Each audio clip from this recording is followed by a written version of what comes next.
Cuando se piensa en una crisis, se cree que esta afecta a todo el mundo porque vivimos en la era de la globalización y que esto es algo nuevo en la historia de la humanidad. Pero la globalización no es nueva.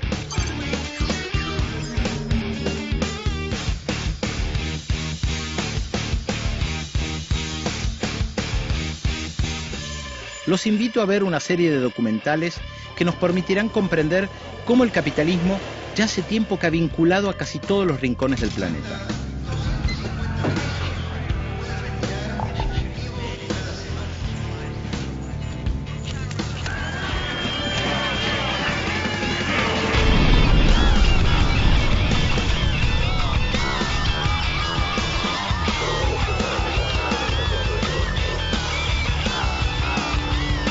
Esta serie de documentales es una invitación a que conozcamos los orígenes y las consecuencias de las crisis del capitalismo.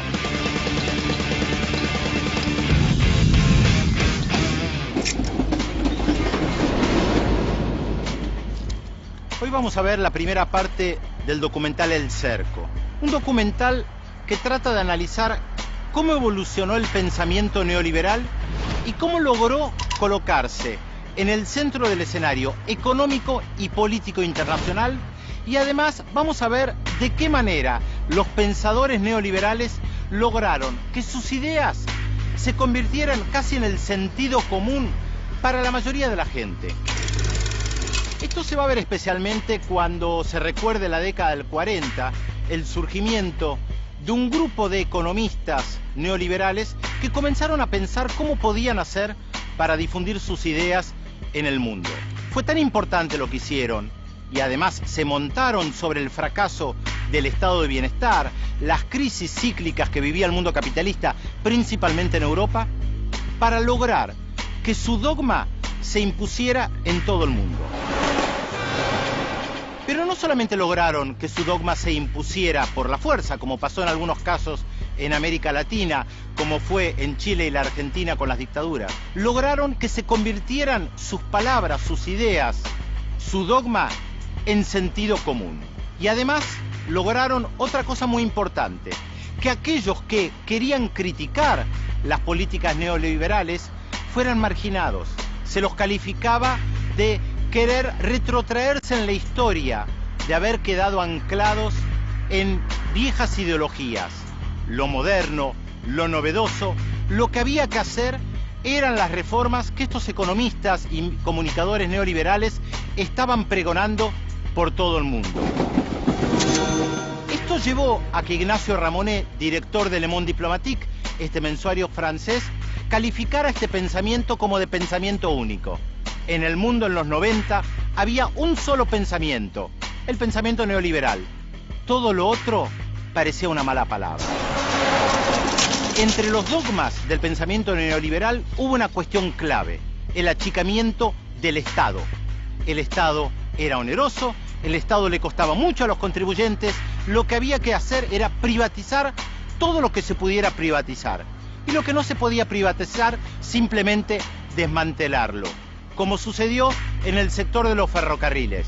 Gran parte de los países en el tercer mundo sufrieron de las políticas neoliberales porque muchas de las vías férreas directamente fueron anuladas, cerradas para siempre.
On appelait régime totalitaire dans les années 30 les régimes qui étaient des régimes à parti unique et et dont le parti avait vocation à régir en quelque sorte la totalité des activités d'une société, qu'elle soit politique, qu'elle soit économique, qu'elle soit sociale ou qu'elle soit culturelle.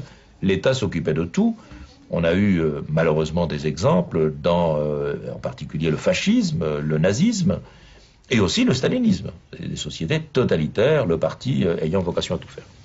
Alors aujourd'hui, bien entendu, nous vivons en démocratie, mais nous constatons d'une part que là où il y avait un parti unique, maintenant il y a une pensée unique et que, disons, les tenants de cette pensée estiment qu'il y a une solution unique, la solution qu'apporte le marché, pour la totalité des activités de notre société. C'est-à-dire que quelle que soit, disons, l'activité, qu'elle soit d'ordre politique, économique, social, culturel, etc., sportive, eh bien, le marché a vocation à la régler. Que ce soit de l'ordre, on voit comment le marché aujourd'hui pénètre tous les interstices de la société, je disais, comme un liquide, en quelque sorte, hein, qui ne laisse rien, qui n'épargne rien. Eh bien, donc, c'est pourquoi on peut parler aujourd'hui de régime globalitaire, parce qu'il y a une volonté à imposer une sorte de solution unique à la pluralité des problèmes que nous connaissons. La pensée unique, je l'avais écrit à un moment où, en 1995, effectivement, je pense que la plupart de nos concitoyens n'avaient pas totalement pris conscience, finalement, qu'on avait basculé dans une idéologie dans laquelle on était immergé. Cette idéologie, c'est l'idéologie, on dirait aujourd'hui néolibérale. Hein, le néolibéralisme, certes, c'est une technique économique, hein, où c'est, disons, un certain nombre de principes économiques, c'est en même temps, en réalité, sans qu'on s'en aperçoive, un véritable carcan idéologique. Et ce que j'avais essayé de pointer, c'est précisément d'abord ça, en disant en quoi ça consiste finalement, c'est-à-dire ça consiste à énumérer un certain nombre de principes, notamment que le marché, la main invisible du marché, a vocation à régler la plupart des problèmes. C'est pas la peine que l'État s'en mêle ou que le citoyen s'en mêle, laisser faire le marché, etc. Établir un certain nombre de principes comme également la déréglementation. Il faut déréglementer, tout a été trop réglementé, donc l'État est au présent. Il faut moins d'État. Il faut que, en quelque sorte, ce soit le capital qui l'emporte sur le travail. Il faut trancher toujours en faveur du capital. Et il faut privatiser, parce qu'il faut que, disons, le périmètre de l'État soit le plus réduit possible, le périmètre du privé le plus large possible.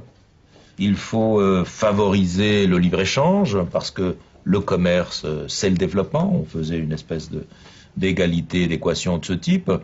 Bref, j'essayais de montrer d'abord comment ces principes-là, en fait, n'apparaissaient pas tout d'un coup, mais ils avaient été élaborés depuis 1944, depuis la conférence de Bretton Woods, qui avait mis sur pied le FMI, la Banque mondiale. C'était tout le travail que le FMI avait conduit depuis les années 60 et 70 en direction des pays du Sud, ce qu'on avait appelé l'ajustement structurel, ou ce que dans certains pays on appelle le consensus de Washington, c'est-à-dire qu'il faut à tout prix réduire le budget des États, il ne faut pas qu'il y ait de déficit public, il ne faut pas qu'il y ait d'inflation, il faut à tout prix que le nombre de fonctionnaires soit extrêmement réduit, tous les services publics, que ce soit de santé ou d'éducation, soient réduits au minimum, l'État n'a pas vocation à faire des dépenses de cet ordre-là, ainsi de suite. Et beaucoup de pays du Sud en avaient énormément souffert, bien entendu. Donc c'est un peu ça que j'essaye d'expliquer en disant, en réalité, quand on ajoute tous ces éléments, on se trouve devant une idéologie. Hein, et aujourd'hui, je parlais pour la France à l'époque, on était à la veille de l'élection présidentielle qui s'est produite quelques mois plus tard, en mai. Bien, je disais, en réalité, aujourd'hui, finalement, c'est cette idéologie-là, cette espèce de pensée unique, presque un parti unique nous était proposé à l'époque.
apparaît le néolibéralisme, on a une configuration intellectuelle et institutionnelle qui est assez particulière. On peut dire grosso modo, de 1914 à 1945, le capitalisme traverse une crise qui est sans précédent. Alors c'est une crise sur le plan matériel. Déjà pendant les années 20, le capitalisme a connu un essor nouveau suite à la reconstruction.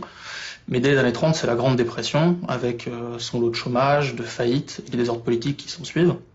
Et sur le plan intellectuel, le credo libéral, en fait, cède le pas devant des revendications de planification économique, de dirigisme et de méfiance, de manière générale, envers le laisser-faire.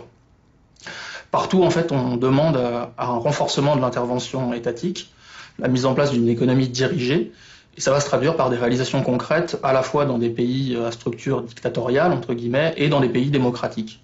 Alors, bien sûr, on pense au plan soviétique, à la planification quinquennale, mais c'est aussi le New Deal aux États-Unis, avec la National Industry Recovery Administration, ou d'autres structures de ce type.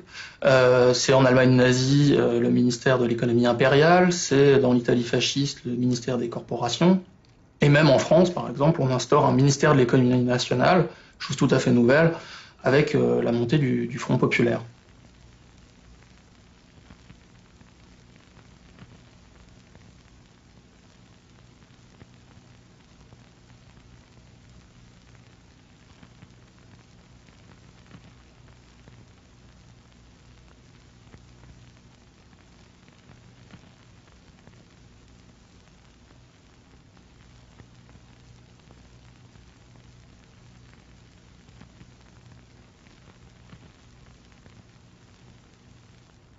Un des aspects importants dans la mise en place d'un réseau néolibéral en France, ça a été la construction d'une maison d'édition.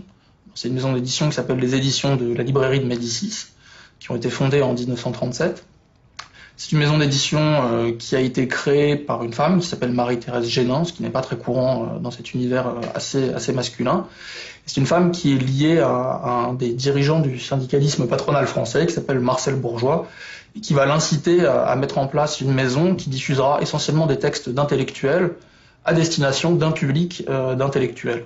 Donc c'est au sein des éditions de Médicis que va être publiée La Cité libre de Walter Lippmann, qui a servi de prétexte à l'organisation du colloque Lippmann. Mais c'est là aussi que vont être publiés certains textes de Hayek, des textes de Rueff, des textes de Ludwig von Mises, et en tout cas près d'une quarantaine de textes entre 1937 et 1940. C'est dans cette maison d'édition que vont être publiés les actes du colloque Lippmann, colloque qui s'est tenu dans les locaux de l'Institut international de coopération intellectuelle. C'est un organisme disparu aujourd'hui, mais qui est l'ancêtre de l'UNESCO. Donc c'est quelque chose qui s'est passé dans un cadre relativement officiel. Donc ce colloque a reçu 26 participants, et si on considère de manière rétrospective, on voit l'importance de ces participants. Parmi eux, on trouve Friedrich Hayek, donc un futur prix Nobel d'économie. On trouve quelqu'un comme Robert Marjolin, qui sera un des piliers de la construction européenne. On trouve les fondateurs de ce qu'on appelle en Allemagne l'économie sociale de marché, c'est Alexander Rustow et Wilhelm Röpke. On trouve le conseiller financier du général de Gaulle, Jacques Rueff, et on trouve même le concepteur de la guerre des étoiles de Ronald Reagan, qui s'appelle Stéphane Possony. Bon, tout ça c'est vu de manière un peu rétrospective, parce qu'à l'époque ce sont évidemment des gens beaucoup moins connus.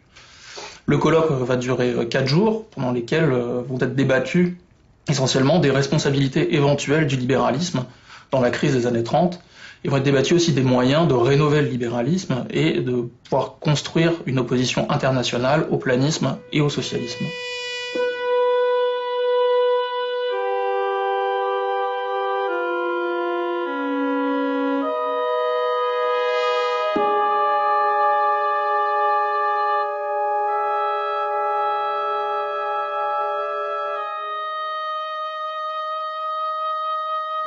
Hayek et von Mises, ce sont les représentants d'une des tendances du néolibéralisme, et d'une seule en particulier, qui est ce qu'on appelle l'école autrichienne. Ce sont des partisans d'un libéralisme assez radical, qui ne donne à l'État qu'un pouvoir minimal. L'État minimal, c'est un slogan repris souvent par des disciples de Hayek et von Mises. Alors ce sont deux personnes qui ont des idées économiques un peu différentes. Les libéraux glosent souvent sur leurs divergences possibles, mais qui ont un certain nombre de points communs. Le premier, c'est que pour eux, la science économique n'est pas toute leur œuvre, c'est qu'une petite partie de leur œuvre. Alors von Mises parce qu'il considère que c'est une branche d'une science plus générale, la science de l'action humaine. Hayek parce qu'il a très tôt quitté les préoccupations purement économiques pour s'intéresser à la psychologie, il a travaillé sur le cerveau, il s'est intéressé aux ordres politiques, au droit, etc. Pour eux, l'économie, c'est une discipline qui est leur discipline d'origine, mais qui ne couvre pas l'ensemble du champ des sciences humaines. Ensuite, ce sont des gens qui ont une conception de la science économique assez particulière, celle de l'école autrichienne, c'est-à-dire que c'est une économie qui n'est absolument pas positive, on ne s'appuie pas sur des statistiques, sur des données chiffrées, etc. Mais on développe tout à partir d'une axiomatique. On va considérer des situations idéales typiques, entre guillemets, où on va voir comment un individu rationnel agirait devant des arbitrages qu'il doit faire entre le travail et le loisir, entre dormir ou s'enrichir, enfin, etc., etc., avec des métaphores de type Robinson Crusoe perdu sur son île déserte. Troisième élément qu'ils ont en commun et qui est assez important pour comprendre l'histoire du mouvement néolibéral, c'est une conception du travail intellectuel et du rôle des intellectuels vis-à-vis du socialisme. Hayek et von Mises sont des gens qui ont une pensée très élitiste et très aristocratique et qui, grosso modo, pensent que la grande masse de l'humanité ne pense pas. C'est une phrase qu'emploie von Mises dans son livre Le Socialisme. La grande masse de l'humanité ne pense pas. Et seule une minorité d'intellectuels pense, et pense pour tout le reste de la société. Et donc leur idée, c'est qu'il faut que des intellectuels pensent dans leur coin et puissent progressivement prendre le contre-pied du socialisme que d'autres intellectuels ont inventé et diffusé dans les masses, avec l'idée que les masses ne sont pas spontanément socialistes, c'est une idée que des intellectuels leur ont mis dans leur tête. Et donc ils accordent une place centrale à l'action des intellectuels dans les transformations sociales, dans les transformations politiques, dans les transformations économiques. Et c'est un peu ce qui explique qu'ils vont mettre en place des organisations comme la Société du Mont Pèlerin.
Alors la réunion du Mont Pèlerin, donc c'est une réunion qui s'est déroulée en avril 1947, 1er au 10 avril 1947, se déroule dans un hôtel, l'hôtel du Parc, qui est situé près de Vevey, en Suisse. Et c'est une réunion avec explicitement pour objectif de réunir les intellectuels libéraux européens et américains et de fonder une organisation internationale pour promouvoir les idées libérales. Donc Hayek avait commencé à prendre des contacts dès 2 ans plus tôt auprès à la fois de participants au colloque Lippmann, à la fois de milieux britanniques et américains. Et il va convier tout ce petit monde au Mont Pèlerin, un Mont Pèlerin qui donnera son nom à la société. Alors il y avait 39 participants, je crois, à la première réunion du Mont Pèlerin. Là aussi, comme pour le colloque Lippmann, un certain nombre de personnalités importantes. Alors on a 3 futurs prix Nobel d'économie, Milton Friedman, George Stigler, Maurice Allais. On a des personnalités aussi qui sont connues pour leurs essais politiques ou philosophiques. On peut avoir Karl Popper ou Bertrand Jouvenel. Et puis des gens qui ont une influence politique directe dans leur pays, commencer par les Allemands, Wilhelm Röpke et Walter Eucken, qui sont donc des gens liés à ce qu'on appelle l'économie sociale de marché en Allemagne. Donc les débats vont porter sur des sujets relativement généraux, du type christianisme et libéralisme, l'ordre concurrentiel, les possibilités de fonder une fédération économique européenne, et tout ça donc pendant plusieurs jours. Bon, l'idée de Hayek, c'est néanmoins qu'il faut une structure comme ça très, très souple. Alors c'est une structure où les membres sont strictement cooptés. C'est une structure qui n'a pas de bureau, qui a des statuts qui sont déposés dans l'Illinois, qui se réunit tous les 2 ans dans des pays différents. C'est une structure assez immatérielle dans laquelle peuvent assez bien se reconnaître des intellectuels qui pensent que le libéralisme est une doctrine pour des intellectuels et qui s'adresse avant tout à eux.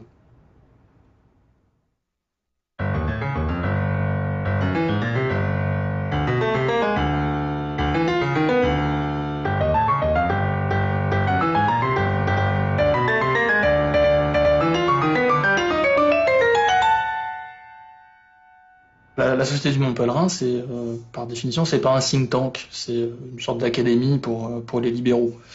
Du même coup, il y a une forme de division du travail qui s'est instaurée entre cette organisation qui ne recrute que les libéraux les plus réputés, les plus reconnus pour leurs travaux, et d'autre part, les activités nationales des membres qui peuvent passer par la mise en place de structures qui sont soit des associations, soit des think tanks.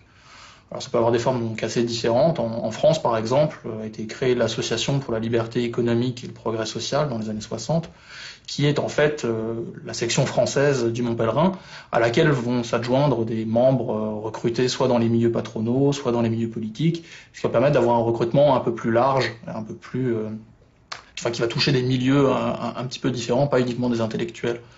L'autre modèle, c'est la construction de think tanks, donc il y en a toujours eu dans l'histoire du Mont Pèlerin. Donc les plus connus, c'est l'Institute of Economic Affairs qui apparaît en 1955 en Grande-Bretagne, ou l'Heritage Foundation qui a été créé en 73 aux États-Unis et qui a été lié au Parti républicain. Donc ces organismes, les think tanks, vont eux avoir un certain nombre de salariés à pointer, des gens qui vont être payés pour rédiger des notes, faire rédiger des projets de loi quasiment clés en main, qui vont ensuite être distribués aux hommes politiques, aux journalistes, etc., avec l'idée de concourir à la création d'une opinion publique libérale.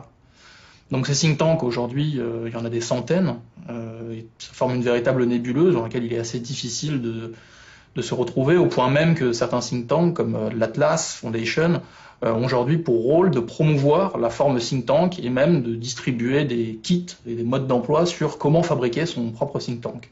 Donc on peut avoir des choses de nature très différentes. Il y a des groupes qui se réunissent autour d'un auteur. Alors ça peut être le Hayek Center, ça peut être le von Mises Institute, qui tournent autour de l'œuvre d'une personne en particulier. Et puis on peut avoir des groupes qui, eux, ont un sujet de préoccupation en particulier. Ça peut être l'environnement, ça peut être la politique étrangère, etc. Bon, ces think tanks sont sans doute de qualité et de puissance très, très, très différentes. Et ce qui fait la force d'un think tank, c'est s'il arrive à relier en fait des intellectuels, une fraction du patronat et une tendance en général au sein des partis conservateurs. Bon, là, on peut penser aux think tanks comme le Center for Policy Studies de Keith Joseph, qui a promu un petit peu Margaret Thatcher et qui lui a permis de prendre appui pour un petit peu révolutionner le parti conservateur dans les années 70. On sait clairement une organisation qui va se retrouver à la jonction comme ça de trois milieux. Un think tank qui serait purement un regroupement d'intellectuels qui aurait des considérations générales sur le libéralisme, n'a en général que très peu d'influence concrète sur les débats politiques.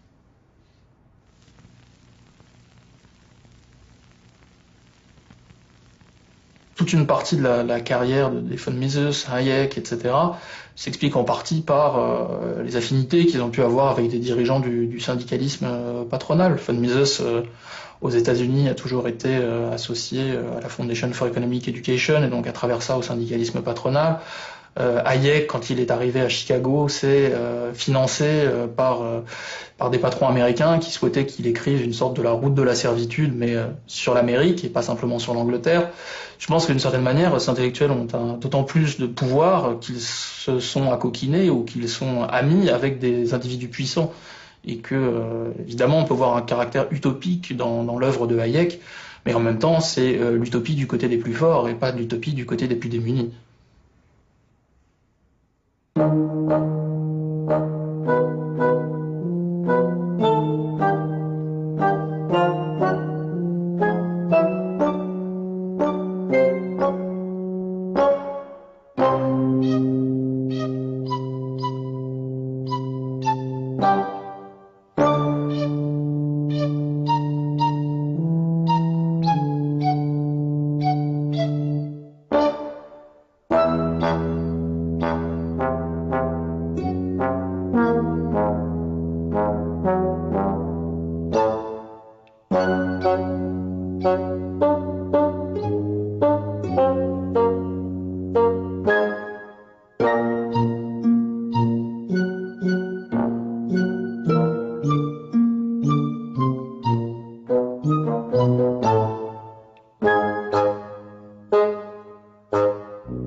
always have been right-wing think tanks, of course, but they really emerged in a powerful and significant sense in the early 1970s.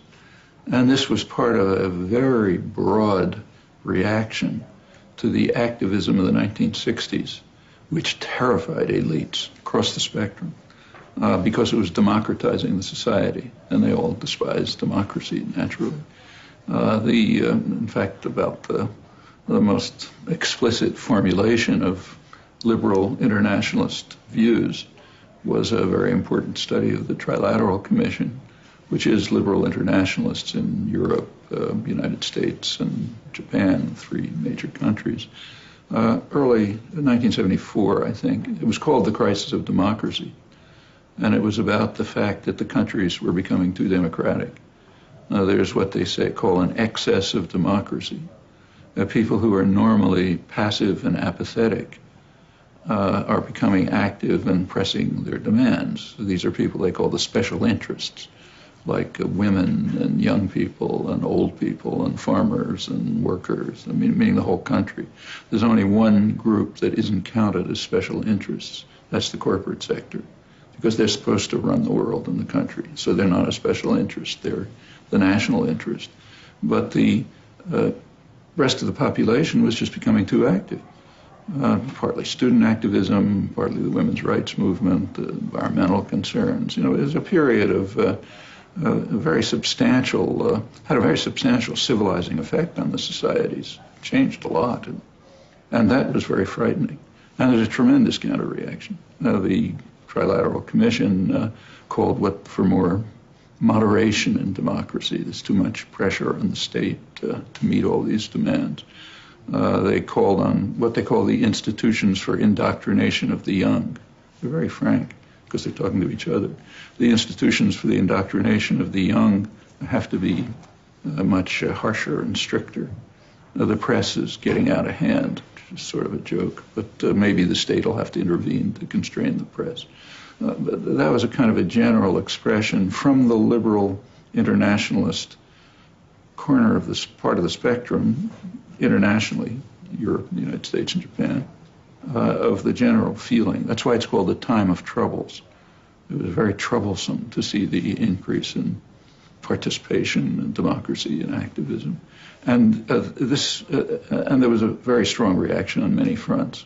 One of them was the rise of right-wing think tanks to a position of great prominence and strength to try to shift the spectrum of discussion, at least in the mainstream, way to the right. At the same time, there's a very sharp increase in business lobbying to try to make sure that they can control and frame legislation.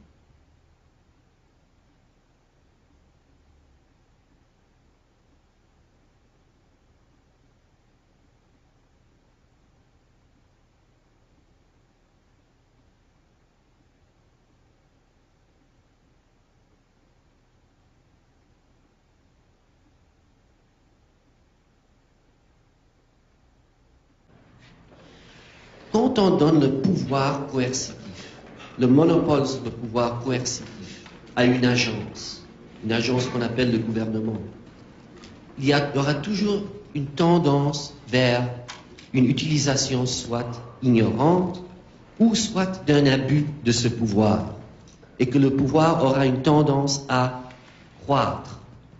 Et ce que l'Institut Fraser essaie de rechercher et de souligner, c'est quelles devraient être les propres limites du gouvernement et quelles devraient être les limites de l'entreprise privée ou des échanges volontaires entre les individus.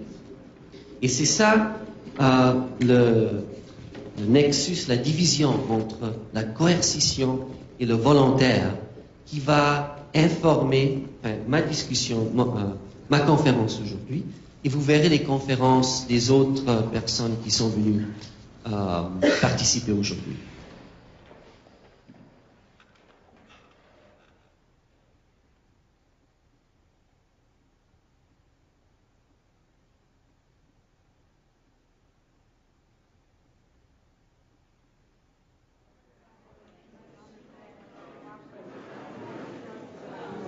I'm president of the Foundation for Economic Education, which is located just north of New York City. It was founded in 1946. At the time, it was the only free market-oriented classical liberal organization in the world. Since then, others have emerged, but we've been around since 1946, and our principal purpose is to introduce people to the ideas and ideals of a liberal, decentralized society governed basically by the rules of private property and limited government.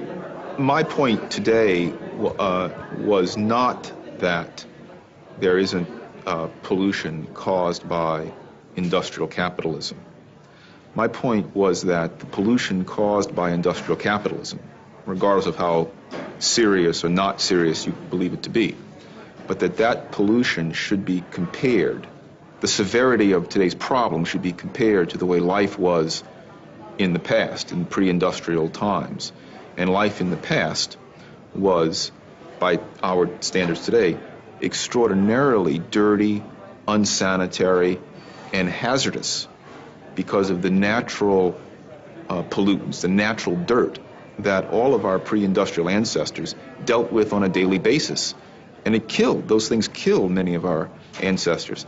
And the market system, capitalism, has eliminated many of these hazards and has diminished the consequences of almost all others. So my point was largely not to say that we don't have pollution today, but that whatever pollution we have today should be compared to what we had in the past when you're making this grand evaluation of capitalism versus not capitalism.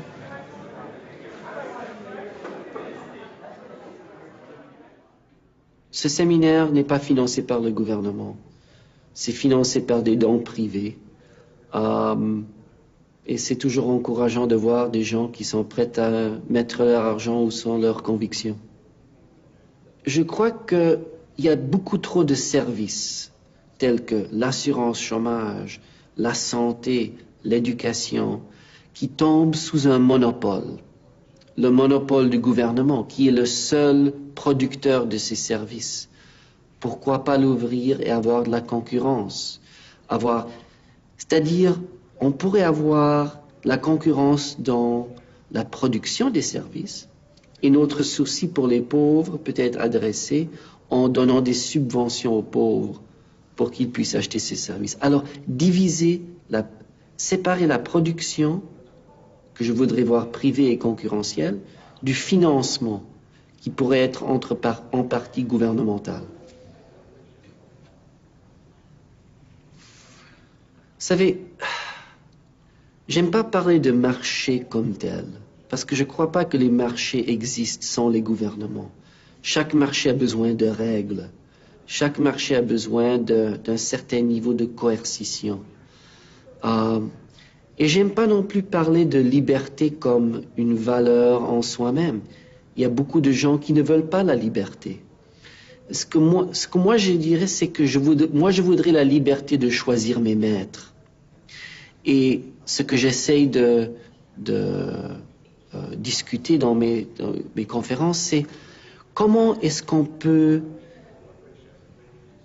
avoir un système de gouvernement qui nous permet le choix de quel type de représentant, quel type de contraintes on va choisir. Parce qu'on doit tous vivre sous contraintes, même les libertariens les plus féroces.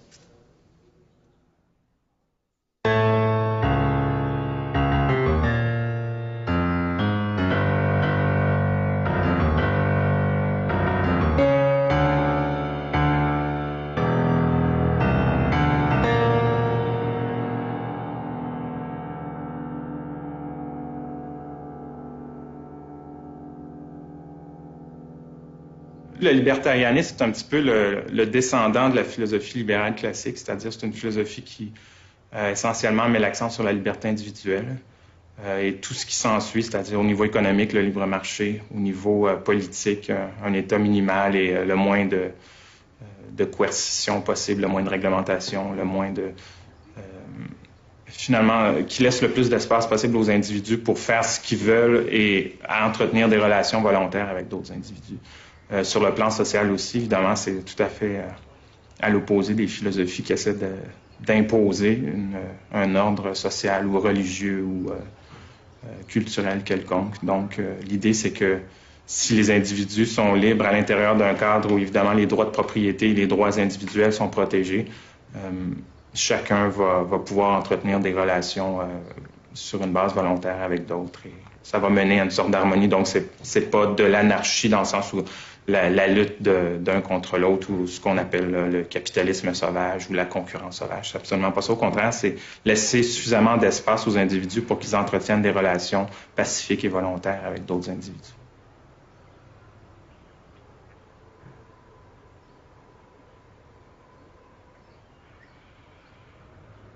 Comme j'ai dit, le libertarianisme est un peu le descendant du libéralisme classique, qui est une philosophie qui a été élaborée, en gros, 17e, 18e siècle, qui était une réaction, évidemment, aux monarchies très autoritaires de l'époque. Donc, le libéralisme disait, à l'encontre du pouvoir du souverain, il faut augmenter les libertés des individus.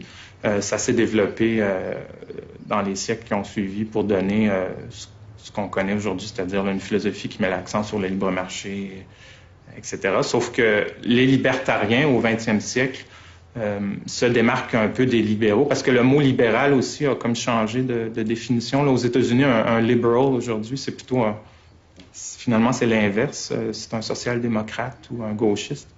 Et en Europe, on garde encore dans la tradition française, par exemple, libéral veut encore dire ça, mais sauf qu'il y avait beaucoup de confusion. Les Américains, qui étaient des libéraux classiques, ont commencé à s'appeler libertarian, je crois, dans les années 20 ou 30, pour se distinguer des liberals. Et aussi, la philosophie libertarienne est quand même plus cohérente et radicale, si on veut, que le libéralisme classique. Dans le sens de réduction vraiment de l'État, soit à sa plus simple expression, ou même certains libertariens sont en faveur d'une élimination totale de l'État, donc privatiser même les services de défense, de sécurité, de justice.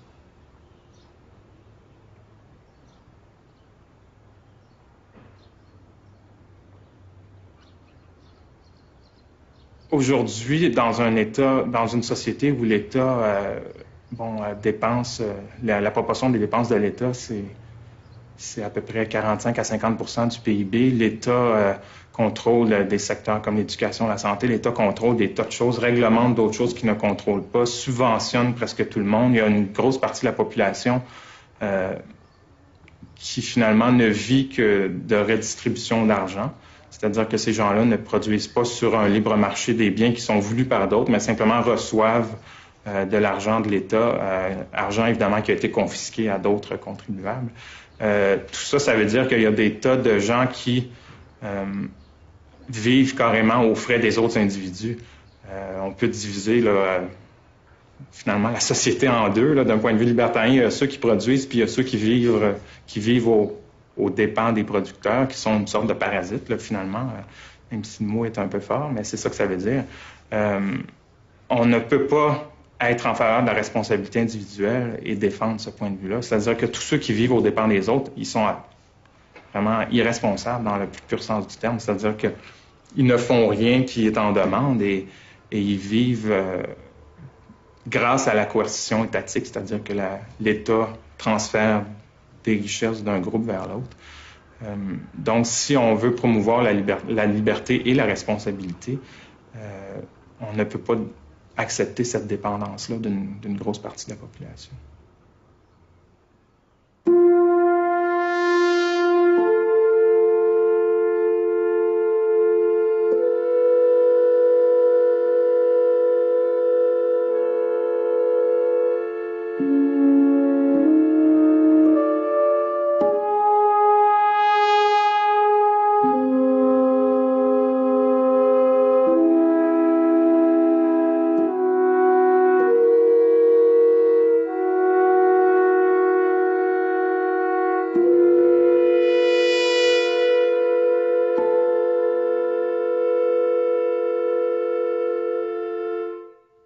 Les gouvernements, contrairement à la perception qu'on colporte chez nous. Là, on vit dans une culture étatiste, nous, au Québec. Là, les gens ne s'en rendent pas compte parce qu'on est tellement pénétré de cette perspective qu'on la pense naturelle. Mais en réalité, c'est une culture étatiste, c'est-à-dire qui perçoit naïvement l'État comme l'instrument pour maximiser le bien commun. En d'autres termes, là, comme si l'inspiration... Mais ça, c'est une vision, c'est une vue purement... comment dirais-je, c'est une vision parfaitement angélique de l'État. Ça n'a rien à voir avec les gouvernements réels. Puis surtout, c'est que ça n'a rien... Pourquoi est-ce qu'on croit que nos gouvernements, fussent-ils démocratiques, ce qui est déjà un avantage quand même, maximiseraient le bien commun? Les gouvernements ne font rien de ça. Les gouvernements, ils obéissent aux règles du jeu qui les régissent. Hein, c'est-à-dire, puis qu'est-ce que c'est les règles du jeu? C'est le processus électoral. C'est ça qui est sa vertu, justement. Bon. Alors, qu'est-ce que ça prédit, ça? Ça prédit que, d'abord, souvent, on assistera à ce qu'on appelle la dictature de la majorité. Ça veut dire que comme la règle du jeu première, pas la seule, mais la règle du jeu première de la politique, c'est la majorité, ça veut dire qu'un gouvernement qui sait gagner des élections va d'abord viser à privilégier la majorité. Alors la majorité fait des revenus, disons, faibles relativement à la moyenne. Ça veut dire que les politiques auront pour objet unique de redistribuer la richesse en faveur de cette majorité-là, non pas de maximiser la richesse, non pas d'augmenter la croissance. D'être efficace, c'est pas une considération importante pour un gouvernement. Sa première considération, c'est de redistribuer la richesse à ceux qui l'élisent, c'est-à-dire la majorité. Or ça, dans les faits, c'est comme ça qu'on explique les régimes universels. Hein. C'est comme ça qu'on explique l'espèce de prédilection là, que même qu'une majorité, je dis bien, affiche vis-à-vis les monopoles publics de la santé, les monopoles publics de l'éducation, parce que c'est pas de la compassion, c'est pas le souci de partager la richesse qui inspire cette position-là, c'est que la majorité veut se faire payer des services par la minorité qui fait un revenu un peu plus élevé que le sien. C'est ça qu'elle sent. Hein? Donc c'est une gigantesque fourberie d'affirmer que c'est la compassion qui inspire, disons, la santé socialisée et les monopoles publics de l'éducation. Ça n'a rien à voir avec la réalité des choses. Bon, la deuxième dimension, c'est que les gens, donc la majorité, est plutôt apolitique. Hein? C'est-à-dire qu'il existe ce qu'on appelle, nous, en économique, l'ignorance rationnelle. Il serait bête pour chacun d'entre nous d'acquérir beaucoup d'informations sur les politiques, hein, de se renseigner sur l'impact des politiques vis-à-vis nous, à part quelques-unes particulières. Pourquoi? Parce qu'on n'y peut rien. De toute façon, on est un individu qui votons sur X millions, et par conséquent, qu'on soit informé ou pas, qu'on vote bien ou qu'on vote mal, ça ne changera rien au résultat. Donc chacun doit se dire que il doit minimiser l'effort qu'il accorde à la compréhension des politiques puis à l'information politique, ce qui est conforme aux faits. Hein. Les gens ne connaissent même pas le nom de leurs députés très souvent. Puis ils seraient incapables de désigner, de donner, d'expliquer le sens d'une politique pour lui. Puis c'est normal, parce qu'encore une fois, ça coûtera horriblement cher de se renseigner, alors que la contribution qu'il pourrait apporter à la réalisation de ce objectif-là, c'est zéro, c'est rien du tout. Donc les gens sont apathiques, sont apolitisés, les gens ne participent pas à la vie politique parce que ça n'en vaut pas la peine.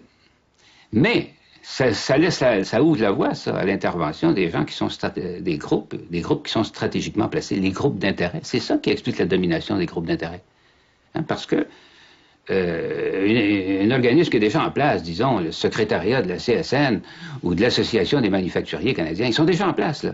De s'adonner à l'activité politique, puis à la propagande, puis à la promotion de leurs intérêts, ça coûte presque rien, hein, parce qu'ils ont déjà un organisme en place. Et par conséquent, ça va vouloir signifier que les décisions politiques vont être dominées par les gens stratégiquement placés, les groupes organisés.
si on regarde les faits objectivement, l'État est une institution coercitive. L'État ne peut rien faire qu'en imposant des choses par la force. Par exemple, quand l'État a un monopole comme Hydro-Québec, si moi je décide de produire et de vendre de l'électricité et que je me situe en dehors du monopole, en bout de ligne, c'est pas juste une question là, de réglementation et de me donner des petites tapes sur les doigts. Je vais aller en prison si je persiste à vouloir faire quelque chose que l'État m'empêche de faire par sa réglementation.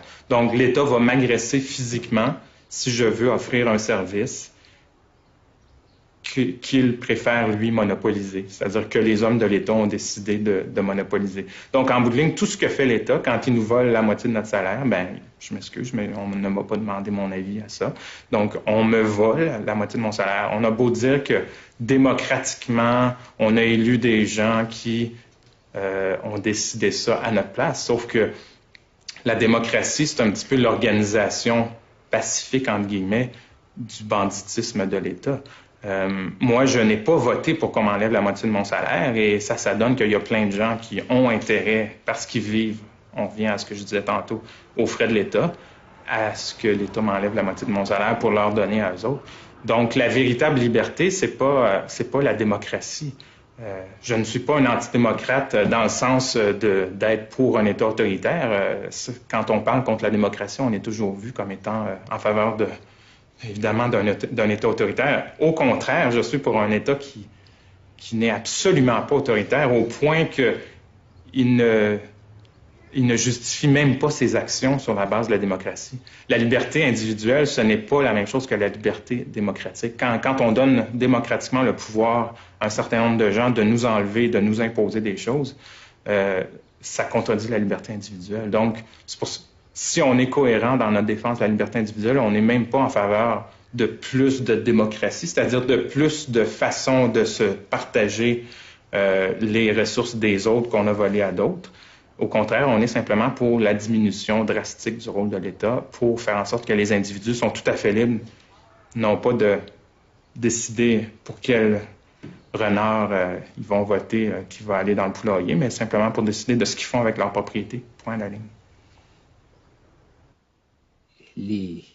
Les incitations qui sont incorporées dans les politiques sociales sont néfastes aux pauvres eux-mêmes, très souvent, puis à la population générale. Je veux dire par là que il existe chez nous l'économie sociale publique, là, en parallèle à l'économie capitaliste, l'économie de marché, qui elle est productive. L'autre est bâtie sur le modèle de l'ex-Union soviétique et qui comporte des incitations néfastes pour tout le monde. C'est-à-dire, on récompense les gens pour ne pas travailler. On récompense les gens pour ne pas avoir de famille stable. L'aide aux mères célibataires, c'est une façon de multiplier les naissances en dehors du ménage. Et on récompense la pauvreté. C'est aussi radical que ça. Il faut savoir que la pauvreté, ça obéit aux mêmes règles que le reste des choses. Plus on la subventionne, plus il y en a.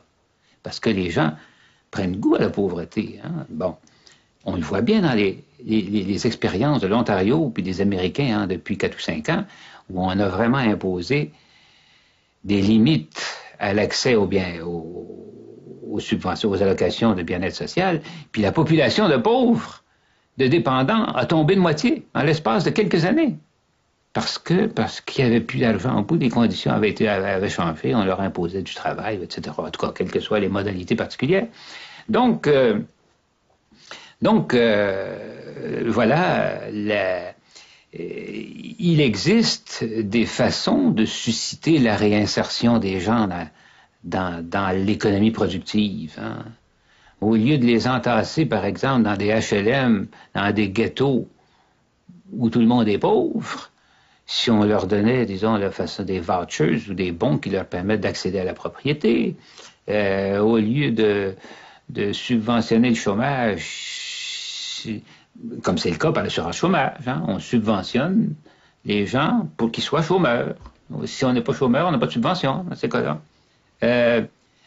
On pourrait créer des fonds d'épargne chômage, par lesquels les gens accumuleraient des protections Hein, à l'abri du fisc, ou même subventionné, au cas où il tomberait en chômage. Alors chacun serait soucieux à ce moment-là de ne pas tomber en chômage parce qu'il se trouverait à gruger dans son propre fonds qui lui appartient. Donc chacun serait libre, serait bénéficiaire de l'économie qu'il ferait de son fonds.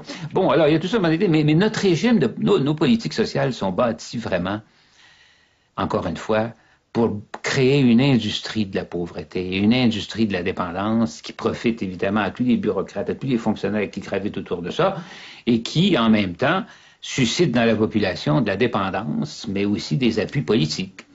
Donc,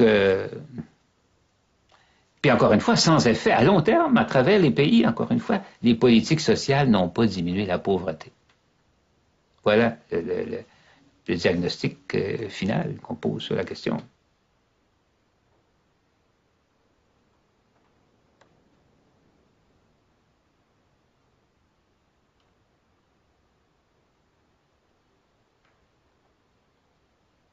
On observe que la croissance est dans l'histoire et à travers les pays, la croissance du revenu des économies est le seul moyen de venir en aide aux pauvres.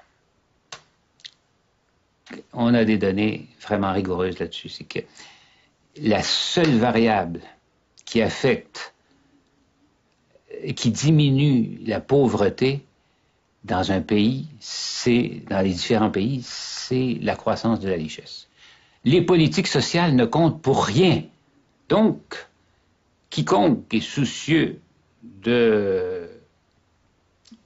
au moins d'assister les pauvres, ou enfin les moins favorisés de la société, doit privilégier la croissance. Et par conséquent, tous ceux, par exemple, qui s'opposent au libre-échange, au nom des pays pauvres et au nom des pauvres dans les pays, se trompent, font une erreur d'observation, une erreur de fait. Les faits contredisent leurs options. La meilleure façon d'assister les pauvres, c'est d'ouvrir le commerce pour que le revenu augmente de tout le monde. Parce que statistiquement, encore une fois, le revenu des pauvres augmente aussi vite que celui des autres quand le revenu augmente. Et pour que le revenu augmente, il faut ouvrir l'économie sur le monde extérieur. Bon, au-delà de ça, au-delà de l'assistance aux pauvres, en tout cas des mesures qui sont susceptibles d'assister les pauvres, je ne vois pas qu'il y ait de fondement à la redistribution de la richesse. C'est vraiment remarqué qu'au contraire, les gouvernements en font beaucoup de redistribution de la richesse en faveur de la classe moyenne, par exemple, parce que c'est elle la majorité qui détermine les choix. Mais ça n'a aucun fondement moral. La seule justice sociale, si je peux m'exprimer ainsi, c'est le respect des droits de propriété. D'un point de vue libertarien, les biens publics n'existent pas. C'est un petit peu une invention pour justifier l'intervention de l'État, si on veut, parce que la logique là-dedans, c'est qu'il y a toujours des externalités, supposément. Par exemple, la pollution, ça serait une externalité. On ne peut pas produire sans faire de la fumée qui va tomber sur le voisin ou sans faire des résidus qui vont devoir aller dans la rivière. Sauf que pourquoi ça se produit? C'est parce que il n'y a pas de droit de propriété, par exemple, sur l'eau. Les rivières sont publiques. Donc, dans la mesure où, pendant tout le 19e siècle, là, on permettait aux entreprises de polluer les rivières, et jusqu'à très récemment, ça se faisait ça parce que l'État contrôlait la rivière. Donc, la rivière était une ressource publique, étatique, et l'État permettait aux entreprises privées de polluer la rivière. Mais moi, je dirais, si la rivière avait été privatisée et que chacun des propriétaires de la rivière avait dû être consulté pour savoir s'il permettait à une compagnie de jeter ses résidus dans la rivière, on peut être certain que ça serait sans doute pas arrivé de la même façon. Ou ça serait peut-être arrivé si, par exemple, la compagnie avait payé le véritable prix de la pollution, c'est-à-dire avait échangé, avait payé finalement les propriétaires pour polluer leurs ressources. Donc, il y aurait eu une allocation là, des ressources qui aurait été très différente et sans doute qu'on aurait mis l'accent sur d'autres formes de solutions à ces problèmes-là. Par exemple, les compagnies auraient investi plus dans des solutions technologiques pour empêcher la pollution ou se seraient arrangées pour polluer dans des endroits très précis chez quelqu'un qui était prêt à accepter cette pollution-là en échange d'être payé finalement. Donc, il y aurait eu un réaménagement différent des priorités de production. Donc, quand on parle de biens publics, on parle de choses qui finalement n'existent que parce que l'État distorsionne la production en nationalisant certains biens ou en nationalisant l'environnement.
Acabamos de ver la primera parte del documental El Cerco. Es interesante cómo Ignacio Ramonet plantea esta cuestión del pensamiento único. Cómo lograron los neoliberales desde una postura y de una posición muy marginal en la sociedad a convertirse casi en un pensamiento hegemónico. Por eso esta noción de pensamiento único. En América Latina esto fue sin lugar a dudas fundamental. Después de las dictaduras que comenzaron a implementar políticas neoliberales como en Chile y en la Argentina a través de la represión, vimos que en la década del 90 esto se implementó a través del consenso. Para poder implementar estas ideas necesitaban de los medios de comunicación, necesitaban de comunicadores afines a este pensamiento. Lo que por lo general no se dice es que muchas empresas que estaban detrás de las empresas del Estado para privatizarlas, pusieron mucho dinero para tener en los grandes medios de comunicación a periodistas, a economistas que justamente le abrieron las puertas a sus ideas. Por lo tanto, hubo una conjunción entre ideas y economía, entre aquellos que tenían la idea de llevar adelante las políticas neoliberales y aquellos que tenían el capital para poder implementarlas. En el próximo capítulo vamos a ver otros aspectos de las ideas neoliberales.